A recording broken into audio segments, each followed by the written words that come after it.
নমস্কাৰ সকলোকে স্বাগতম জনাইছোঁ। আশা কৰিছোঁ হয়তো আপোনালোক নিশ্চয় ভালে আছে। এতিয়া 7টা বাজিলে, কিন্তু 7টা বাজিলে যদিও এতিয়া কিন্তু কুঁৱলী এতিয়ালৈকে আঁতৰি যোৱা নাই।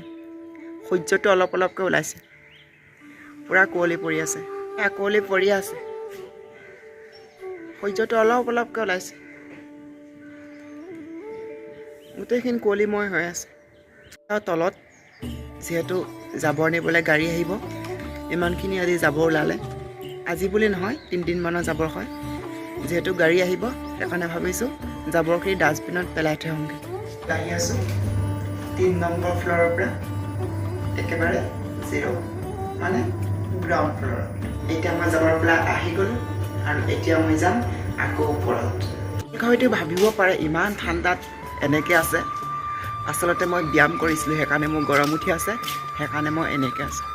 এতিয়া মই আপোনালোকক লৈ যাওঁ আমাৰ ৰান্ধনীয়েনো কি ৰান্ধিছে আজি, আপোনালোককো দেখুৱাম বুলি ভাবিছোঁ। চাই থাকিব। এইফালে ভাত হৈ গ'ল আৰু এইফালে কি চব্জি বনাই আছে।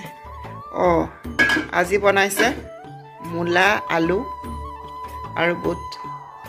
আপোনালোকে দেখি নাভাবিব যে কেৰাহীখন ইমান লেতেৰা, কিন্তু কেৰাহীখনৰ দাগবোৰ আপুনি যিমানেই মাজক লাগে বা যিমানেই ঘঁহক লাগে, এই দাগবোৰ কেতিয়াও নাযায়।